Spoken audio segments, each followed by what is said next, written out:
A Universidade Federal de Lavras, UFLA, em parceria com a Associação Brasileira de Criadores de Cavalo Manga Larga Machador, realiza um estudo inédito e abrangente sobre a genética e o fenótipo da raça.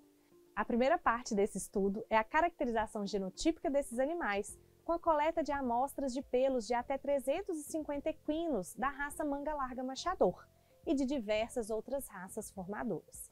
Na segunda parte da pesquisa é feita a caracterização fenotípica da raça.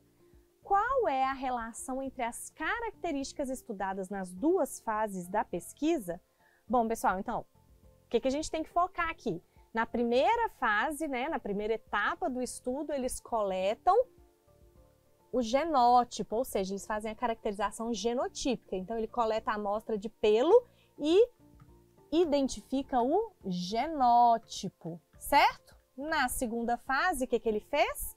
Caracterização fenotípica, ou seja, a gente está falando aqui de fenótipo. Então, genótipo e fenótipo, gente, eles estão relacionados às características dos organismos, né? Então, a gente costuma dizer que o fenótipo é aquilo que a gente enxerga, é aquilo que a gente está vendo ali num ser vivo. E o genótipo está ali armazenado dentro das células, muitas vezes determinando ou participando da determinação das características. Então, o fenótipo de um organismo, ele é o resultado da expressão do seu genótipo, mas não idêntico. Não é assim, o genótipo mandou ser assim, o fenótipo vai traduzir. Por quê? Porque o fenótipo ele tem uma interação, tem uma combinação do genótipo com a influência do ambiente. O que isso significa? Que as características visíveis, aquilo que a gente enxerga no organismo, que são visíveis e funcionais, ou seja, o fenótipo desse indivíduo, não são apenas uma simples tradução do seu genótipo, e sim uma interação, inclusive, muito complexa entre as informações genéticas e os fatores ambientais. Uma coisa muito interessante é quando a gente observa gêmeos idênticos. O que são gêmeos idênticos?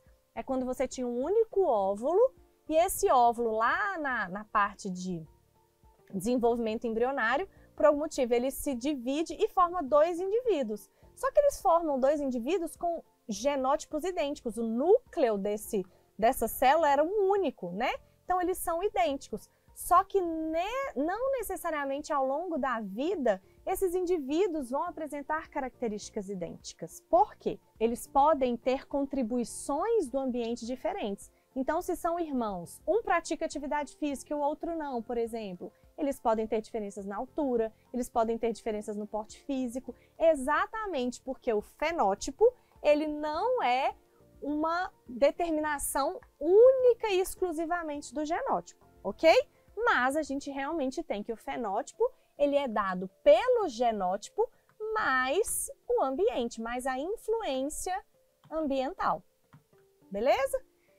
Então, essa pesquisa, ela é extremamente importante para eles entenderem, quanto que é a contribuição do ambiente, o que vai gerar um determinado fenótipo, qual tipo de genótipo e por aí vai. Por isso que existem essas pesquisas, considerando, que o cavalo Manga Larga Machador, ele tem uma importância aí econômica dentro do nosso país.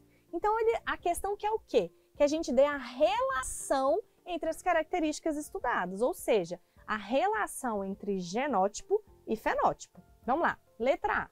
O fenótipo é uma tradução literal do conjunto de genes do indivíduo? Não, nós já falamos que você precisa também do ambiente. Então, o fenótipo ele é uma interação do genótipo com os fatores ambientais, com o ambiente em que cada indivíduo está ali, beleza? Se fosse uma tradução literal, seria só genótipo e fenótipo, um idêntico ao outro, características visíveis e as outras lá moleculares dentro da célula, mas não é o caso.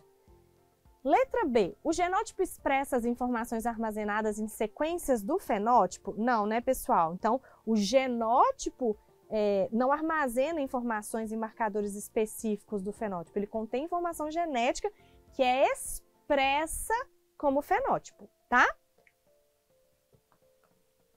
Letra C. O fenótipo é resultado da interação entre o genótipo e as condições ambientais? Exatamente isso. Letra D. O genótipo determina o fenótipo de modo que um gene é igual a uma característica? Também não, né, pessoal? A determinação do fenótipo não é direta e simples assim. Nós temos vários genes podendo influenciar uma única característica. Então, não é um gene, uma característica, tá? Pode ser muito diferente. Além disso, a gente já falou dos fatores ambientais que também contam. Letra E. O fenótipo é definido a partir da localização dos genes alelos nos cromossomos homólogos? Também não, né, gente? O fenótipo ele não é definido apenas pela essa localização dos genes nos cromossomos, mas pela expressão desses genes associados ao ambiente. A resposta é mesmo letra C.